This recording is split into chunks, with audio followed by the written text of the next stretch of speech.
Hello everyone, আমি তোমাদের সুনন্দা। আশা করি সবাই ভালো আছো। আমরাও কিন্তু বেশ ভালো আছি। আমার নতুন একটা ভিডিওতে তোমাদের জানাই অনেক অনেক স্বাগত আর অনেক অনেক ভালোবাসা।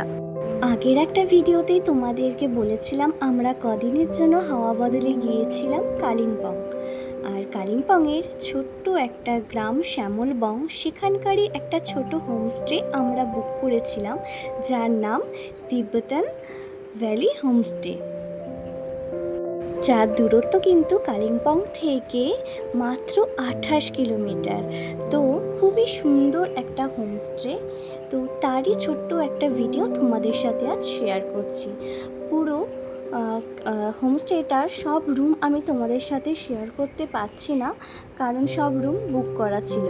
তাই আমি এই ভিডিওর মাধ্যমে আমার এই কটেজের এই রুমটাই তোমাদের সাথে শেয়ার করছি। রুমটা কিন্তু ছিল ভীষণ বড় আর খোলামেলা। সাথে ছিল কিন্তু অ্যাটাচ বাথরুম, ডবল বেড, একটা টি টেবিল, আর তার সাথেও ছিল আর একটা টেবিল।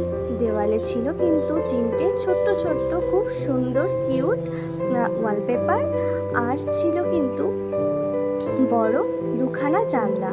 জানলার পর্দা সরালেই কিন্তু দেখা যায় সেই প্রাকৃতিক পরিবেশ, অপূর্ব যা দৃশ্য, পাহাড়, তার সাথে চারদিক সবুজে ঘেরা। আর এইরকম পরিবেশই তো আমরা অফবিটে গিয়ে সাধারণত চেয়ে থাকি। যাই হোক, মনোমুগ্ধকর একটা পরিবেশ।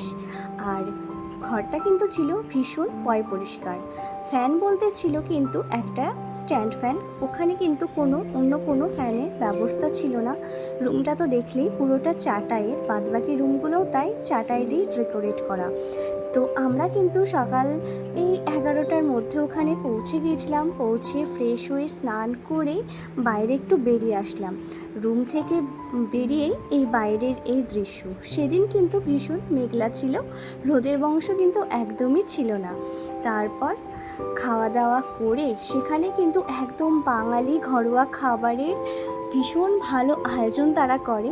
তো সেই খাবার দাবার খেয়ে সন্ধ্যাবেলা চা খেয়ে আবারও বাইরে একটু বেরিয়ে আসলাম। এটা হলো সন্ধ্যাবেলা। আর ওই দূরে দেখতে পাবে কিন্তু একটা ডাইনিং রুম, মানে এই হোমস্টেটার এটাই হচ্ছে মেন আকর্ষণ। এই ডাইনিং রুমটা কিন্তু ছিল পুরোটা চাটাই দিয়ে ডেকোরেট করা, আর সুন্দর সুন্দর ছোট্ট ছোট্ট লাইট দিয়ে সাজানো। এই ডাইনিং রুমে যদি 1 কাপ চা নিয়ে তুমি বসে থাকো, কখন যে সময় অতিক্রম করে ফেলবে অনেকটা নিজেরাও বুঝতে পারবে না। তো যাই হোক, তারপর কিছুটা সময় সেখানে কাটি। রাতের খাবার দাবার খেয়ে একদম শুরু হলো সকালবেলা। সকালবেলায় পাহাড়ি ম্যাগি খেয়ে আমি দিনটা শুরু করেছিলাম। তারপর কয়েকটা সুন্দর সুন্দর ছবি তুলে সেখান থেকে চটজলদি বেরিয়ে পড়লাম আমাদের আর একটা নতুন গন্তব্যে। তো তার জন্য পরের গন্তব্যের ভিডিও নিয়ে আবারও আসবো পরের ভিডিওতে। তো ততক্ষণ সবাই পাশে থেকো। আর হ্যাঁ, এই ভিডিওটা কেমন লাগলো সেটাও কিন্তু অবশ্যই কমেন্টে জানিও।